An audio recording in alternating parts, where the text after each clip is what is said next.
ఈరోజు చివరి ఆశ్వయుజ బుధవారం, పైగా నవమి తిథితో కలిసి వచ్చింది. ఇంతటి విశేషమైన రోజు గణేశ పురాణంలోని ఈ కథను విన్నా, చదివినా, చెప్పినా, వినిపించినా జన్మల పాపాలు తొలగి కోటి జన్మల పుణ్యం వస్తుంది, సకల శుభాలు కలుగుతాయి. మరి ఆ కథ ఏంటో ఇప్పుడు ఈ వీడియోలో తెలుసుకుందాం. ప్రళయకాలంలో శ్రీ మహావిష్ణువు నాభి నుంచి వచ్చిన తామర పువ్వుపై బ్రహ్మ అవతరించాడు. ప్రళయం అనంతరం విష్ణువు మేల్కొని జీవన సృష్టి కార్యకలాపాన్ని ప్రారంభించమని తన కొడుకైన బ్రహ్మను ఆదేశించాడు. బ్రహ్మ సృష్టి ఆరంభించాడు, కాని అంతా వక్రంగా ఉంది.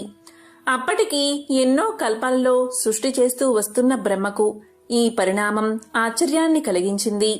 ఆలోచనలో పడ్డాడు బ్రహ్మ. అప్పుడు నారదుడు కార్యక్రమం ఆరంభానికి ముందు వినాయక పూజ చేయనందువల్లే ఈ వైకల్పికం వచ్చిందని గణేశ అర్చనం చేయమని బ్రహ్మకు బోధించాడు. ఇక బ్రహ్మ వినాయకుడి కోసం కఠోర తపస్సు చేశాడు. ప్రత్యక్షమైన వినాయకుడు బ్రహ్మ ఆంతర్యాన్ని గ్రహించి జ్ఞానం, క్రియలు అనే శక్తులను ఉపాసించమని బోధించాడు. బ్రహ్మ ఆ ఉపాసన చేశాడు. అప్పుడు ఆ రెండు శక్తులు సిద్ధి, బుద్ధి అనే రూపాలతో ప్రత్యక్షం అయ్యాయి. బ్రహ్మ కోరిక మేరకు వారిరువురు ఆయన కుమార్తెలుగా జన్మించారు. ఆ తరువాత బ్రహ్మ చేసిన సృష్టి సక్రమంగా కొనసాగింది. సిద్ధి, బుద్ధులు యవ్వనవతులు అయ్యారు. వారి వివాహం చెయ్యాలని బ్రహ్మ సంకల్పించాడు. ఈలోగా నారదుడు కథ నడిపి సిద్ధి, బుద్ధులు గణేశుణ్ణి కోరుతున్నారని ఆయనకు చెప్పాడు. వినాయకుడు అంగీకరించాడు.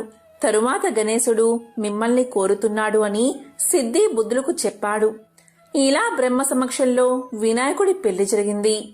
నూతన వధూవరులను ఆశీర్వదించి నారదుడు వినాయకుడి వైపు ఆశ్చర్యంగా చూశాడు. అతని ఆంతర్యాన్ని గ్రహించిన వినాయకుడు, నారదా, మా మధ్య కలహం వస్తుందని నీవు భావించావు. ఈ సిద్ధి, బుద్ధి ఎవరో కాదు, నా ఆంతరంగిక శక్తులైన జ్ఞానము, క్రియ. అందుకే మేము మళ్లీ ఒకటయ్యాం. నీ కలహ చింతన లోకోపకారమైంది. భవిష్యత్ మానవుడు సిద్ధి, బుద్ధి సమేతుడైన నన్ను ఆరాధిస్తే వారికి సమస్త విఘ్నాలు తొలగి సుఖశాంతులు కలుగుతాయని చెప్పాడు వినాయకుడు. విఘ్నేశ్వరుడి వివాహానికి సంబంధించిన మరొక చిత్రమైన కథను ఇప్పుడు విందాం. మీరు ఎన్నడైనా వినాయకుడి పెళ్లి గురించి విన్నారా? వినాయకుడి తమ్ముడు సుబ్రహ్మణ్యం చాలా అందంగా ఉంటాడు. అన్నకంటే ముందు తమ్ముడి పెళ్లే కుదిరింది. అంగరంగ వైభోగంగా జరిగింది పెళ్లి. ఎక్కడెక్కడో దేవతలో సుబ్రహ్మణ్యుడి పెళ్లికి విచ్చేశారు. దాన్ని చూసిన తర్వాత వినాయకుడికి అనిపించింది, తనకు పెళ్ళైతే బావుంటుంది కదా అని. పెళ్లి హడావుడి తగ్గే వరకు ఆగి తరువాత అమ్మ పార్వతి ఖాళీగా కూర్చున్నప్పుడు ఆమె దగ్గరకు వెళ్లి నిలబడ్డాడు వినాయకుడు. ఇలా పలికాడు, అమ్మా, తమ్ముడి పెళ్లి చేశావు కదా, మరి నా పెళ్లి ఎప్పుడు చేస్తావు అని అడిగేశాడు. దీనికి పార్వతీదేవి దిగాలుగా తన ముద్దుల పెద్ద కొడుకు వైపు చూసింది. లోలోపలే బాధపడింది. చిన్నవాడు సుబ్రహ్మణ్యుడేమో ఎంతో అందంగా ఉంటాడాయే, దాంతో వాళ్లు పిలిచి పిల్లను ఇచ్చారు. మరి నువ్వేమో ఏనుగు తలతో పొడవాటి తొండంతో ఉంటివాయే. పోనీలే అంటే మేం ఎంత చెప్పినా వినక అందరూ పెట్టిన కుడుములు, ఉండ్రాళ్ళు, వడపప్పు తిని తిని అందరూ పోసిన పానకం తాగి తాగి బొజ్జ పెంచావాయే. నీకు పిల్లనిస్తామని ఇప్పుడు ఎవరు ముందుకు రావట్లేదు కదా నాన్నా అని మనసులోనే బాధపడింది. అయినా ఈ సంగతి పిల్లవాడికి ఎలా చెబుతుంది? చిన్న బుచ్చుకుంటాడు కదా. అందుకని పైకి ఏమంది అంటే, బాబూ, నువ్వెళ్ళి పెళ్లి కూతురి కోసం ఒక కొత్త కోక, మంగళసూత్రాలు పట్టుకురా నాయనా, నేనేమో ఈలోగా పిల్లను చూస్తాను అని బుజ్జగించి పంపేసి ఊపిరి పీల్చుకుంది. అమ్మయ్యా, ఇప్పటికైతే సమస్య తప్పింది అనుకుంటూ. అయితే వినాయకుడికి ఇదేమీ తెలియదు కదా. వెంటనే ఆనందంగా తన ఎలుక వాహనమెక్కి భూలోకానికి వచ్చేశాడు. వచ్చి అలసిపోయి ఒక చెట్టు కిందున్న అరుగు మీద కూర్చున్నాడు. ఆ అరుగు చుట్టూతా ఏవేవో గింజలు పడి ఉన్నాయట. ఆ సమయంలో అక్కడి గింజలు ఏరుకు తినేందుకు అక్కడికి ఒక కోడిపుంజు వచ్చింది. వినాయకుడు దాన్ని చూసి, ఓ కోడిపుంజు, ఒకసారి ఇలారా అని పిలవగానే నన్ను పేరు పెట్టి పిలుస్తున్నారు ఎవరా అని దగ్గరకొచ్చింది కోడిపుంజు. చూడగా అక్కడ అరుగు మీద వినాయకుడు కూర్చుని ఉన్నాడు. దాంతో కోడిపుంజు సంతోషంతో ఉబ్బి తబ్బిబ్బైపోతూ గబాల దగ్గరకు వచ్చి రెక్కలు మడిచి నమస్కరిస్తూ, చెప్పండి స్వామి, కులాసానా, నన్ను పిలిచారెందుకు అని అడిగింది. అప్పుడు వినాయకుడు ఇలా అన్నాడు, ఓహో కోడిపుంజు, నీ రెక్కలు ఎంత అందంగా ఉన్నాయి, నీ జుట్టు కిరీటంలాగా ఎంత బావుంది, నువ్వు చెప్పిన పనల్లా చాలా చక్కగా చేస్తావని, సమయపాలన అంటే ఏమిటో నీ నుండే నేర్చుకోవాలని అందరూ చెబుతుంటారు. మరి నువ్వు నాకు ఒక పని చేసి పెడతావా? చకచకా వెళ్ళి నాకో కొత్త కోక తెచ్చిపెట్టు, మా అమ్మ నాకు పెళ్లి చేస్తుందట అన్నాడు. దానికి కోడిపుంజు, అంత పెద్ద స్వామి తన్ను పొగిడాడే అని సంతోషించింది. దానిది ఏముంది స్వామి, ఒక్క నిమిషంలో పెద్ద బజారుకెళ్లి వినాయకుడి పెళ్లికి కొత్త కోక కావాలి అని అడిగి తెచ్చేస్తా స్వామి, ఇక్కడున్నట్లే వచ్చేస్తాను అని వేగంగా వెళ్లిపోయింది కోడి. అంతలో అక్కడ మొలిచి ఉన్న పచ్చగడ్డిని తినేందుకు గొర్రెపోతు ఒకటి అడ్డుగా వచ్చింది. దాన్ని చూసి వినాయకుడు భలే మురిసిపోయాడు. ఈరోజు అన్నీ మంచి శకునాలే, నేను తిరగకుండానే అన్ని పనులు ఎలా అయిపోతున్నాయో చూడు అని సంతోషపడ్డాడు. ఓ గొర్రెపోతూ, నాకో పనిచేసి పెట్టరాదు, త్వరలో నా పెళ్లి జరగనున్నది, దానికోసం నువ్వు కంసాలి దగ్గరికెళ్లి మంగళసూత్రాలు చేయించుకురా, వెంటనే వెళ్ళు అని చెప్పాడు. దానికి గొర్రెపోతూ, ఓహో అలానా స్వామి, అయితే మాకు పప్పన్నం దొరుకుతుందన్నమాట, ఇదిగో ఇప్పుడే వెళ్లి తెస్తాను, అందెంతలోకి మీరడిగారని చెప్పి ఇప్పుడే కంసాలి దగ్గరికి వెళ్లి పట్టుకు వచ్చేస్తాను చూడండి అంటూ వెళ్ళింది. వినాయకుడు అక్కడే ఓ కునుకు తీశాడు. ఆయన లేచి చూసేసరికి సాయంకాలమైంది. పోయిన వాళ్ళు ఇద్దరూ ఇంకా తిరిగి రాలేదు. ఇక దాంతో వినాయకుడే మెల్లిగా ఎలుక వాహనం ఎక్కి బయలుదేరాడు, ఇద్దర్నీ వెతుక్కుంటూ. కొంత దూరం వెళ్లేసరికి కోడిపుంజు కనిపించింది. ఏమే కోడిపుంజు, నా కొత్త కోక ఎక్కడా అని అడిగాడు దాన్ని. అప్పుడు కోడిపుంజు ఇలా పలికింది, స్వామి, మీకోసం కొత్త కోక తీసుకువస్తున్నానా, అంతలో అక్కడ నాకు ఒక జొన్నకంకి కనిపించింది. దాన్ని చూడగానే విపరీతంగా ఆకలి వేసింది. ఒక్క కంకి తినేసి వద్దామని మీ కొత్త కోకను పక్కన పెట్టి కంకి తినేసి వచ్చాను. అలా చేసేసరికి అక్కడ కోకలేదు. దాంతో ఇక మధ్యాహ్నం నుంచి దాన్నే వెతుకుతూ తిరుగుతూ ఉన్నానయ్యా అని చెప్పింది.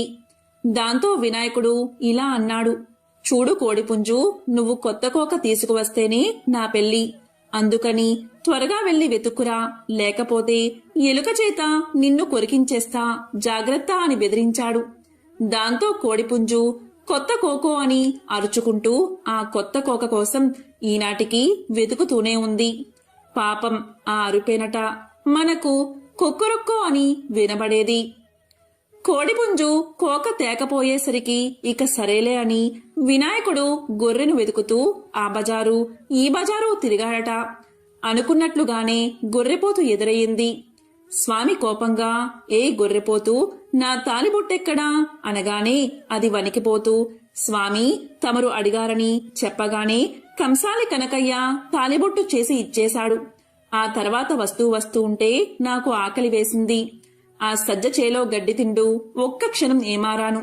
అంతలోనా ఎవరో ఆ తాలిబొట్టు కాజేశారయ్యా అని భయపడుతూ చెప్పింది గొర్రెపోతూ. వినాయకుడికి మహా కోపం వచ్చేసింది. నువ్వు త్వరగా వెతికి తెచ్చివ్వు, నా పెళ్లి జరగాలి అంటే ఆ తాళి కావాల్సిందే అనేశాడు కోపంగా. అలాగే స్వామి అని గొర్రెపోతూ పాపం ఆనాటి నుండి ఈనాటి వరకు వంచిన తల ఎత్తకుండా ఆ తాలిబొట్టు కోసం వెతుకుతూనే ఉంది. అయినా ఏం చేస్తాం, ఈ రోజు వరకు కూడా అటు తాలిబొట్టు కాని ఇటు కొత్త కోక గాని రానేలేదు. దాంతో మరి వినాయకుడి పెళ్లి జరగనేలేదు. పైపెచ్చు వినాయకుడి పెళ్లికి 1000 విఘ్నాలు అన్న సామెత కూడా పుట్టింది. పూర్వం విదర్భ దేశాన్ని భీముడు అనే రాజు పాలిస్తూ ఉండేవాడు. మహాబలవంతుడైన భీముడు తన భుజబలంతో ఎంతో మంది రాజుల్ని ఓడించి వారందరినీ తన సామంతులుగా చేసుకున్నాడు. అతని రాజధాని కౌండిన్యపురం. ఆ రాజ్య రక్షణ కోసం అపారమైన సైన్యం ఎప్పుడూ సర్వసన్నద్ధంగా ఉండేది. భీముడు పరాక్రమవంతుడే కాదు, వితరణశీల కూడా. ప్రజలకి, పండితులకి, భూసురులకి విరివిగా దాన ధర్మాలు చేసేవాడు. ఆయన్ని ఆశ్రయించి ఎంతోమంది నిశ్చింతగా జీవిస్తూ ఉండేవారు.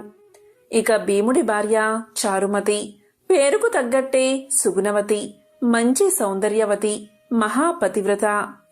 ఆమె ఎప్పుడూ కూడా భీముడితో ఎంతో ఆనందంగా కాలాన్ని గడిపేది. వారిద్దరూ ఎంతో అన్యోన్యంగా జీవించేవారు. ఎన్ని సుఖభోగాలు అనుభవిస్తున్నా వారికి సంతాన యోగం మాత్రం కలగలేదు. సంతాన భాగ్యం కోసం భీముడు ఎన్నో వ్రతాలు, పూజలు, హోమాలు, దానాలు చేశాడు. అయినా ఏ ప్రయోజనమూ లేకపోయింది. ఇలా ఎంతకాలం గడిచినా తమ కోరిక నెరవేరకపోవడంతో భీముడు కృశించిపోయాడు. సంతానం లేని దిగులు ఆయన్ని నిర్వేదానికి గురిచేసింది. వైరాగ్య భావంతో నిండిపోయిన ఆయన ఒకనాడు తన మంత్రులైన మనోరంజనుడు, సుమంతుడు అనే వాళ్ళని పిలిచి తన రాజ్యాన్ని వారికి అప్పగించాడు. తన సంపదలో చాలా భాగం బ్రాహ్మణులకి, ఇతరులకి దానం చేసి భార్యతో సహా వానప్రస్థం చేయడానికి బయలుదేరాడు. ఆ రాజు దంపతులతో పాటు అతని పరివారం, పుర ప్రజలు కొంత దూరం వెంట వెళ్లారు. అక్కడ వాళ్ళందరికీ వీడ్కోలు పలికి భార్యా సహితంగా అడవుల్లోకి వెళ్లిపోయాడు మహారాజు. ఆ అడవిలో చాలా దూరం నడిచాక ఒక పెద్ద సరోవరం భీముడికి కనిపించింది.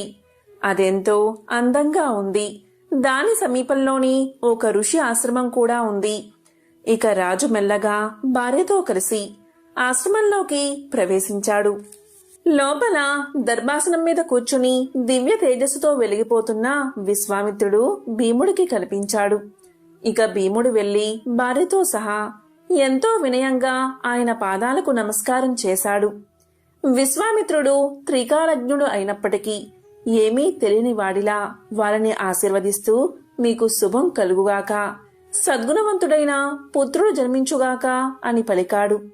అది విని రాజదంపతులు ఎంతో ఆశ్చర్యపోయారు.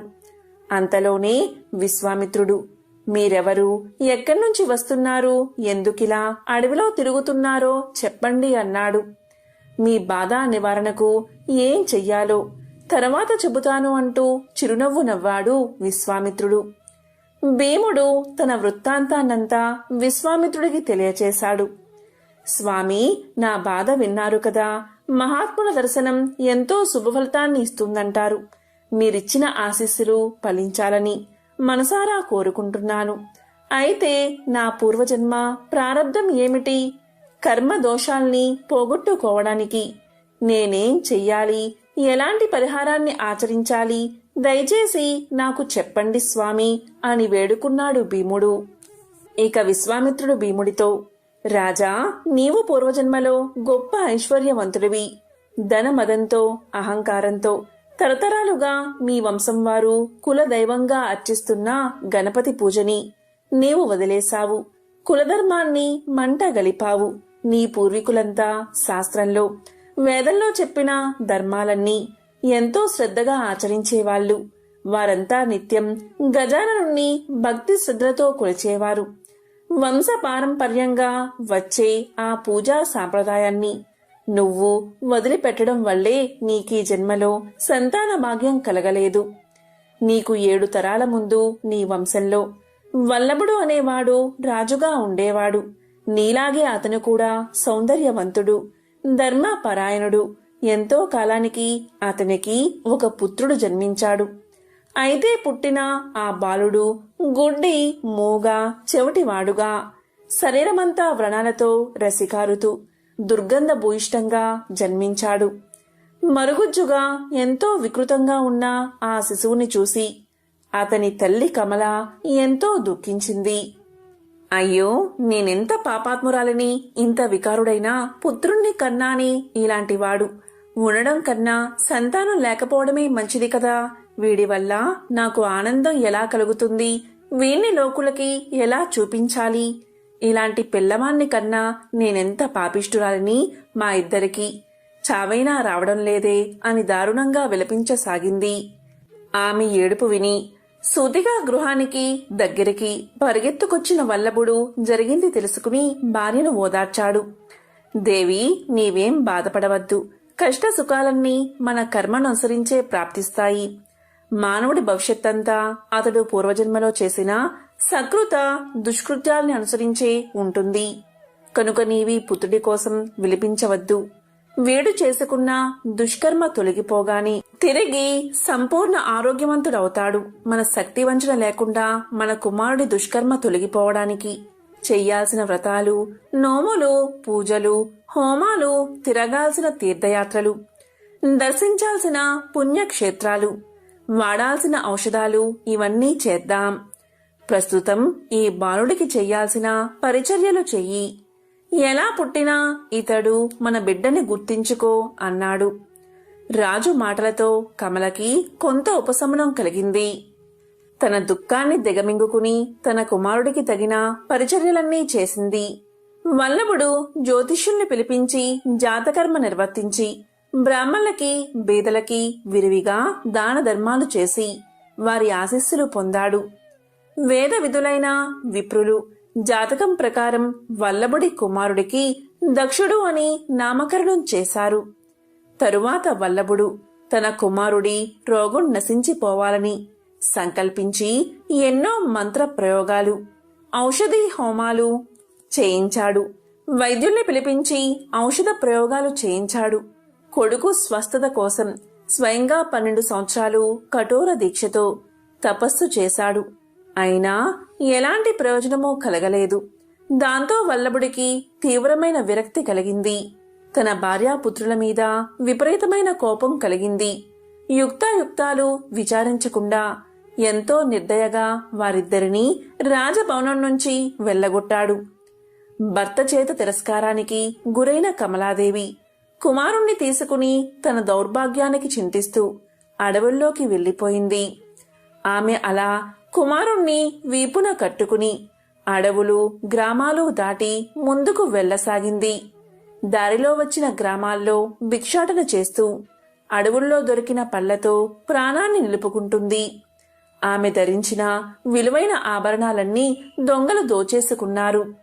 పలు గ్రామాల్లో సంచరిస్తూ తన పిల్లవాణ్ణి అక్కడి ఆలయ ప్రాంగణంలో ఉంచి తాను భిక్షాటనకు వెళ్లి భిక్షం తీసుకువచ్చేది. ఒకనాడు భిక్ష కోసం ఒక గ్రామంలోకి ఆమె ప్రవేశించగానే గణేశ్వరుడి భక్తుడైన ఒక బ్రాహ్మణుడు ఆమెకు ఎదురుపడ్డాడు. ఆ సమయంలో కమలాదేవి వీపున తన కుమారుణ్ణి కట్టుకుని ఉంది. మహాపవిత్రుడు గణపతి వరప్రసాదుడు అయిన ఆ విప్పుడి మీద నుంచి వచ్చిన గాలి కమలాంబ వెనుక ఉన్న పిల్లవాడి మీదకి సోకింది. అంతే ఆశ్చర్యంగా దక్షుడి కళ్లకు చూపు, చెవులకు వినికిడి శక్తి, నోటికి మాట వచ్చేశాయి. శరీరం మీదున్న వ్రణాలన్నీ మాయమైపోయి సుందర శరీరుడు అయ్యాడు. తన కుమారుడు పూర్తిగా స్వస్థత పొందడం చూసి కమలాంబ ఆనందానికి అవధులు లేకుండా పోయింది. ఎన్నాళ్ళలో పడ్డ వేదనకి ఫలం లభించినందుకు ఎంతగానో సంతోషించింది. మణి మంత్రాల వల్ల, ఔషధాల వల్ల నయంకాని వ్యాధి విప్రుడి శరీరం నుంచి వీచిన గాలితోనే నయమైపోవడాన్ని చూసి ఆమె ఎంతగానో ఆశ్చర్యపోయింది. అయితే గజానన వరప్రసాదుడైన విప్రుడు అక్కడ ఉండకుండా ఎటో వెళ్లిపోయాడు. అతనికి విషయం ఏమీ తెలియదు. కమలాంబ వెనుతిరిగి ఆయనకి కృతజ్ఞత చెప్పుకుందాము అనేసరికి ఆయన కనిపించలేదు. చేసేదేం లేక కమలాంబ మనసులోనే ఆ మహనీయుడికి నమస్కారం చేసింది. మర్నాడు యథావిధిగా కమలాంబ భిక్షాటనకి పుత్రుడితో పాటు వెళ్ళింది. వెళ్లిన ప్రతి చోట ఆమెకి, ఆమె కుమారుడికి షడ్రసోపేతమైన భోజనాన్ని పెట్టేవాళ్లు. ఇలా ప్రతిరోజు ఆ తల్లి కొడుకులకి విందు భోజనం లభించేది.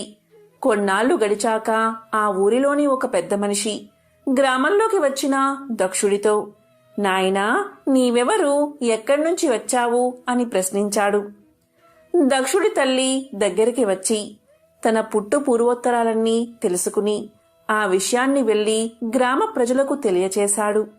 వారంతా దక్షుడి వృత్తాంతం విని ఎంతో ఆశ్చర్యపోయారు. ఆ బాలుడికి సంపూర్ణ ఆరోగ్యాన్ని చేకూర్చిన బ్రాహ్మణుడి గొప్పతనాన్ని ఎంతగానో ప్రశంసించి తమ తమ ఇళ్లకు వెళ్లిపోయారు. ఈ విధంగా కొన్ని రోజులు గడిచాక కమలాంబ గజానన వరప్రసాదుడైన విప్రుడి ఇల్లు తెలుసుకుంది. మహానుభావుడైన ఆయన ద్వారా శ్రీ మహాగణపతి పూజా విధానాన్ని చెప్పించుకుంది. ఆ విప్రుడు పూజా విధానంతో పాటు గణపతి యొక్క అష్టాక్షరి మంత్రాన్ని కూడా తల్లి కొడుకులకు ఉపదేశించాడు. ఆనాటి నుంచి తదేక దీక్షతో వాళ్ళిద్దరూ గణపతి మంత్రాన్ని అత్యంత భక్తి శ్రద్ధలతో జపించసాగారు. వారి శరీరాలు తపస్సు వల్ల కృశించిపోయాయి. అయినా వారు చలించలేదు. తమ దీక్షని అలాగే కొనసాగించారు. భక్తాభీష్ట వరదాయకుడైన గజాననుడికి ఆ తల్లి కొడుకుల మీద అనుగ్రహం కలిగింది. వెంటనే పెద్ద శరీరంతో ఏనుగు ముఖంతో ఎర్రటి వస్త్రాల్ని బంగారు భుజ కీర్తుల్ని తల మీద మణిరత్న ఖచ్చితమైన కిరీటాన్ని బంగారు మొలతాడుని ధరించి శేషుణ్ణి ఉదరానికి చుట్టుకుని ఒక పాదాన్ని మోకాలకు తాకించి మరో పాదాన్ని పాదపీఠం మీద ఉంచి కరుణారస దృష్టిని ప్రసరిస్తూ వారికి దర్శనమిచ్చాడు.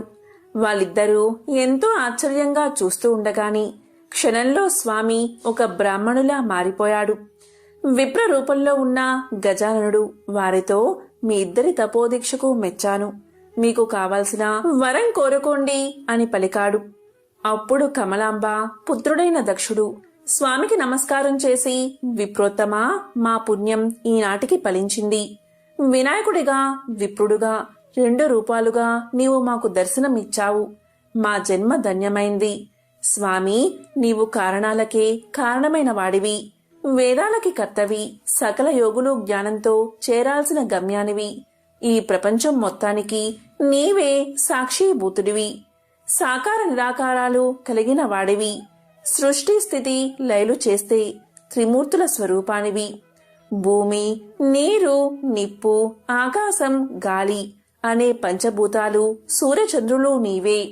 జ్ఞాన సంపన్నుడివి, కాలస్వరూపుడివి కూడా నీవే. ఇంద్రియాధిష్టాన దేవతలందరూ నీ స్వరూపాలే. సకల వేద పురాణ శాస్త్రాల సారం మొత్తం నీవే. 64 కలలు, సకల లోకాలు నీవే. సకల తీర్థాలు, పుణ్యక్షేత్రాలు దర్శిస్తే ఎంత పుణ్యం కలుగుతుందో. నీ పాదాలను ధ్యానించినా అంతే పుణ్యం లభిస్తుంది. నీ అనుగ్రహం పొందిన వారికి సాధ్యం కానిది ఏదీ లేదు అని దివ్యంగా స్తుతించాడు. దక్షుడి స్తుతులు విన్న గజాననుడు సంతోషించి, బాలక, నీ స్తుతికి ప్రసన్నుని అయ్యాను. నీకేం వరం కావాలో కోరుకో, అదెలాంటిదైనా సరే తీరుస్తాను. అయితే ఈ వరాన్ని నీకిప్పుడు ఇవ్వను. అలా చేస్తే నాకింకో భక్తుణ్ణి చిన్నబుచ్చినట్లు అవుతుంది. నా మరో భక్తుడి పేరు ముద్గరుడు. నీవు ఆయన్ని స్మరిస్తే చాలు, నీ ముందు ప్రత్యక్షమై నీ కోరిక తీరుస్తాడు. శుభం కలుగుగాక అని ఆశీర్వదించి అంతర్ధానమైపోయాడు. ఆ తర్వాత దక్షుడు రాజయ్యాడు. ఈ విధంగా విశ్వామిత్రుడు దక్షుడి చరిత్రను భీమరాజుకు తెలియచేశాడు. ఇక భీముడు ఎంతో భక్తి శ్రద్ధలతో గజానన్ని స్తుతించి గజానుడిని పూజించి గజానుడి అష్టాక్షరి మంత్రాన్ని జపించి ఆయన అనుగ్రహానికి పాత్రుడై పుత్ర సంతానాన్ని పొందాడు. ఎంతో పవిత్రమైన విశేషమైన ఈ కథను విన్నా, చదివినా, చెప్పినా, వినిపించినా జన్మల పాపాలు తొలగి 1,000,000 జన్మల పుణ్యం వస్తుంది. సకల శుభాలు కలుగుతాయి. ఒకప్పుడు పరమేశ్వరుడు పార్వతీ సమేతుడై కైలాస శిఖరంపై కొలువు తీరి ఉండగా సమస్త దేవతా గణాలు వారి సందర్శనార్థమై విచ్చేశారు. అద్భుతమైన తమ గాన కౌశలంతో శంకరుడికి ప్రీతి గావించారు. గంధర్వులంతా అప్సరసలు నాట్యం చేశారు. కొందరు మునులు నేత్రాలతో ధ్యానించసాగారు. మరికొందరు గౌరీ వల్లభుణ్ణి మానసిక ఉపచారాలతో పూజించారు. వశిష్ఠ, వామదేవ, జమదగ్ని, భరద్వాజ, గౌతమ మునీశ్వరులంతా వివిధ స్తోత్రాలతో స్తుతించారు. అప్పుడు శివుడి తలపై ఉన్న శేషుడు ఇలా అనుకున్నాడు, ఈ 3 లోకాల్లోనూ నేనే శ్రేష్ఠుడిని. అందుకే శివుని శిరస్సుపై ఉన్నాను. భూభార సామర్థ్యం నాకు కాక ఎవరికీ లేదు. నా జాతికి చెందిన వాసుకినే కవ్వపు తాటిగా చేసుకుని దేవతలు రాక్షసులు అమృతాన్ని సిద్ధింప చేసుకుని అమరులు అయ్యారు. కనుక నాకంటే ఉత్కృష్టమైన వారు ఎవరూ లేరు అన్న అహం అతనిలో కలిగింది. శివుడు శేషుని మనో అభీష్టాన్ని తెలుసుకుని ఆగ్రహ ఆవేశుడై తనపై ఉన్న శేషుణ్ణి తీసి నేలపైకి విసిరి కొట్టాడు. అప్పుడు శేషుని యొక్క ఒక్కొక్క శిరస్సు 10 భాగాలై మూర్ఛిల్లిపోయి మరణించిన వాడివలే పడిపోయాడు. ఇలా ప్రాణమాత్ర వశిష్ఠుడైన శేషుడు దుఃఖిస్తూ తనలో తాను ఇలా అనుకున్నాడు.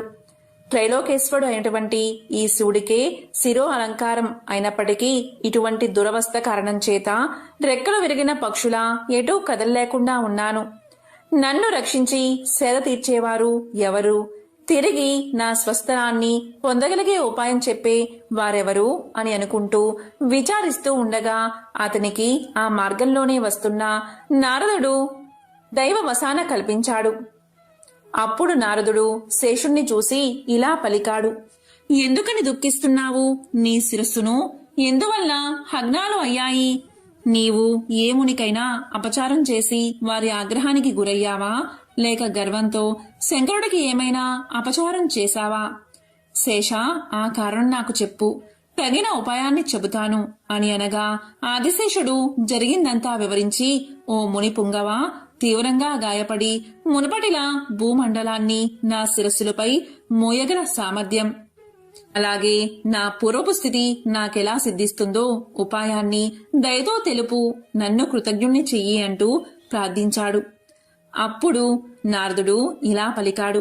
ఓ నాగరాజా, నీకు దేవదేవుడైన గజాని యొక్క అనుగ్రహం కలిగించి మహామంత్రోపదేశం కావిస్తాను.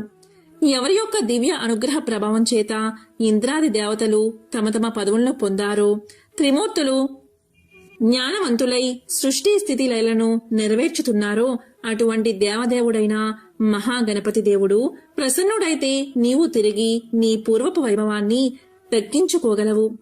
శేష, నీకు పూర్ణ స్వస్థత చేకూరటువంటి గణేశ సరక్షరి మంత్రాన్ని ఉపదేశిస్తాను. దీన్ని కనుక నీవు శ్రద్ధతో జపించినట్లయితే నీకు గజాననుడు తప్పక సాక్షాత్కరించగలడు అంటూ నారద మహర్షి శేషునకు మంత్రోపదేశం చేసి అదృశ్యమయ్యాడు.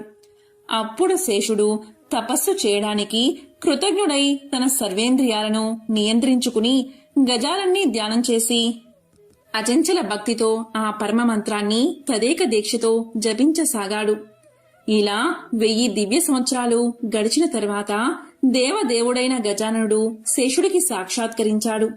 సింహవాహనారూఢై త్రినేత్రుడు మెడలో మెరిసిపోయే ముత్యాల హారాలతో రత్న కిరీటాన్ని రత్న రుద్రాక్షలను దాల్చి ఏకదంతుడై దర్శనమిచ్చాడు. ఏ విధంగా ధ్యానించాడో అలాంటి మూర్తిగానే సాక్షాత్కరించాడు. అప్పుడు విఘ్నేశ్వరుడు ఇలా పలికాడు. ఓ నాగరాజా, నీవు అహంరాత్రులు ఏక మనస్కుడై ఎవరినైతే ధ్యానించావో ఆ గజానుని నేనే. నీ భక్తికి మెచ్చి నీకు కోరిన వరాలు ఇవ్వాలి అని నీ ఎదుట సాక్షాత్కరించాను. సృష్టి స్థితికి లయలకు కారణమైన పరబ్రహ్మ తత్వాన్ని నేనే. నా తేజస్సు వల్లే సూర్య చంద్రాది నక్షత్రాలు ప్రకాశిస్తున్నాయి. పరబ్రహ్మ స్వరూపుడైన నేను సగుణ రూపంలో ఆవిర్భవించాను. నీకు కావలసిన వరాలు అన్నిటినీ కోరుకో అని గంభీర ధ్వనితో గణపతి పలకగానే శేషుడు ఇలా భక్తి ప్రావణ్యంతో వేడుకున్నాడు. ఓ దేవదేవా, నీ దివ్య సందర్శనం చేత నా జన్మ, తపస్సు, జ్ఞానము సార్థకమయ్యాయి. నా మాతాపితృలు ధన్యులు అయ్యారు. నా నేత్రాలు, దేహము, శిరస్సు అన్నీ ధన్యాలు అయ్యాయి. నిన్ను స్తుతించడం వల్ల నా జిహ్వ కూడా ధన్యమైంది. నీ సందర్శన భాగ్యం చేత నా నాగజాతి కూడా ధన్యమైంది. ఓ దేవా, నీవు సకలము ఎరిగిన సర్వజ్ఞుడవు. అనర్థకారి అయిన గర్వకారణం చేత నా శిరస్సులు ఈ రకంగా ముక్కలయ్యాయి. పరమేశ్వరుడి ఆగ్రహానికి గురయ్యాను. దైవికంగా కలిగిన అనుగ్రహం చేత నీ సందర్శన భాగ్యం లభించింది. ఓ దేవా, 3 లోకాల్లోనూ శ్రేష్ఠత్వాన్ని, ధనాధరణ సామర్థ్యాన్ని నాకు ఇవ్వు. స్థిరమైన స్థానాన్ని నాకు ప్రసాదించు. నిత్యము నీ సందర్శన భాగ్యాన్ని నాకు అనుగ్రహించు. శంకరుని సాహిత్యం, స్థిరభక్తి నాకు అనుగ్రహించు అంటూ ప్రార్థించాడు. అప్పుడు వినాయకుడు ఇలా పలికాడు. శేష, నీ 100 శిరస్సులు ఒక్కొక్కటి 10 ముక్కలైపోయాయి. కనుక నీవు 1000 పడగలతో సహస్రవదనను అనే ప్రఖ్యాతి దాల్చుతావు. అతి దుర్లభమైన ధరాధరణ సామర్థ్యం నీకు కలుగుతుంది. ఇకపైన నీవు స్థిరంగా శంకరుణ్ణి అలంకరించగలవు. నా సాన్నిధ్యాన్ని కూడా పొందగలవు. నీ సకల మనోభీష్టాలు అవశ్యం నెరవేరుగాక అంటూ వరాలు ఇచ్చి అతనిని అనుగ్రహ పురస్కారంగా తన ఉదరాన బంధించుకున్నాడు. గణపతి ఆనాటి నుంచి వినాయకుడికి వేలబద్ధుడు అనే పేరు వచ్చింది. ఎంతో ఒకసారి దేవేంద్రుడు ఆయన సతీమణి కొన్ని ఇబ్బందికర పరిస్థితుల్లో ఎవరికీ కనబడకుండా అడవిలో వెదురు చెట్ల రూపం ధరించి ఉండవలసి వచ్చింది. కాలాంతరంలో వర్షాలు లేకపోవడంతో అనావృష్టి ఏర్పడింది. చెట్లన్నీ ఎండిపోతున్నాయి. ఇంద్రుడు తాను ఇక్కడ ఉండి కూడా ఏమీ చెయ్యలేకపోతున్నానే అని బాధపడుతున్నాడు. ఇలా చెట్లన్నీ ఎండిపోయి చనిపోతే అడవిలో జీవిస్తున్న జంతువులు, పక్షులు మొదలైన జీవులన్నీ ఏమైపోవాలి? ఏదో ఒకటి చేసి ఈ అడవిని రక్షించాలి అనుకున్నాడు ఇంద్రుడు. ఒకరోజు నారదుడు అక్కడికి వచ్చి దిగాలుగా ఉన్న వారిద్దరినీ చూసి ఇలా పలికాడు. దేవేంద్ర, ఎందుకు అలా విచారంగా కనిపిస్తున్నారు అని అడిగాడు. దానికి ఇంద్రుడు, నారద మహర్షి, మీకు తెలియంది ఏముంటుంది? అనావృష్టి కారణంగా నీళ్లు లేక చెట్లన్నీ ఎండిపోతున్నాయి. నేనుండి కూడా ఏమీ చెయ్యలేకపోతున్నాను అంటూ తన బాధను చెప్పాడు ఇంద్రుడు. అప్పుడు నారదుడు ఇలా పలికాడు. మహేంద్ర, విచారించకు. కష్టాలు కలకాలం ఉండవు కదా. మీ కష్టాలు తీరి మీరు అమరావతి వెళ్లే రోజు తప్పకుండా వస్తుంది. కొంతకాలం ఓపిక పట్టు అని ఓదార్చాడు నారదుడు. అప్పుడు ఇంద్రుడు ఇలా పలికాడు. మహర్షి, నేను నా గురించి బాధపడ్డం లేదు. నేనిక్కడ ఉండి కూడా నాకు ఆశ్రయం ఇచ్చిన ఈ అడవికి ఏమీ చెయ్యలేకపోతున్నాను. అదే నా బాధ అన్నాడు ఇంద్రుడు. అప్పుడు నారదుడు ఇలా పలికాడు. అగస్త్య మహర్షి నదీ సప్తకం నుండి కావేరిని తీసుకుని ఇటువైపే వస్తున్నాడు. కొంకణ దేశంలో దాన్ని వదిలి వెళ్లాలి అన్నది ఆయన నిర్ణయం. ఆయన్ని ప్రసన్నం చేసుకుంటే కావేరీ నది ఉత్తుంగ తరంగాలతో ఎగిసి పడుతూ ఈ అడవిలో ప్రవహిస్తుంది. ఇంకా అనావృష్టి ఉండదు. బాధపడుకు అని చెబుతూ ఇలా పలికాడు. ఇంద్ర, ఇది జరగాలంటే మీరొక పని చెయ్యాలి. పార్వతీమాతను ప్రసన్నం చేసుకోవాలి. ఆమె ప్రసన్నురాలు కావాలి అంటే ఆమె ప్రియపుత్రుడు గణపతిని పూజించండి. అన్నీ సక్రమంగా జరిగిపోతాయి. మీకు మంచి రోజులు కూడా వస్తాయి అని సలహా ఇచ్చాడు నారదుడు. దానికి ఇంద్రుడు, సచీదేవి ఒప్పుకుని నారదుని సలహా మేరకు గణపతిని భక్తితో పూజించారు. అనేక రకాల ఫలాలు తెచ్చి భక్తితో నైవేద్యం పెట్టారు. దేదీప్యమానంగా ప్రకాశిస్తూ గణపతి ప్రత్యక్షమయ్యాడు. సచీ ఇంద్రులు ఆయనకు ఆనంద బాష్పాలతో అభిషేకం చేశారు. సంతోషించిన గణపతి ఇలా పలికాడు. దేవేంద్ర, నీకేం కావాలో అడుగు అన్నాడు. అప్పుడు ఇంద్రుడు ఇలా అన్నాడు. గణాధ్యక్ష, మాకు ఆశ్రయం ఇచ్చిన ఈ అడవి అనావృష్టి కారణంగా బాధపడుతుంది. నీరు లేక వేడి భరించలేక ఇక్కడి చెట్లన్నీ చచ్చిపోతున్నాయి. పుష్కలంగా ఉండే నీటి ప్రవాహాన్నిచ్చి వీటిని కాపాడు స్వామి అని ప్రార్థించారు. అప్పుడు వినాయకుడు ఇలా పలికాడు. దేవేంద్ర, స్వర్గలోకమా, భూలోకమా, పాతాళమా, ఎక్కడ్నుండి జలధార కావాలో చెప్పు అన్నాడు. దానికి సచీ ఇంద్రులు, స్వామి, పరమేశ్వరుడంతటివాడు అగస్త్య మహర్షి. ఆయన కైలాసం నుండి కావేరీ నదిని తీసుకుని వస్తూ ఉన్నాడు. అది చాలా పవిత్రమైన జలం. దాన్ని ఇక్కడ ప్రవహింపచేస్తే అడవంతా సంతోషిస్తుంది అన్నారు. ఆ మాటలు విని దేవేంద్రుడి కోరిక తీరుస్తాను అని చెప్పి అదృశ్యమయ్యాడు గణపతి. ఓం గం గణపతియే నమః.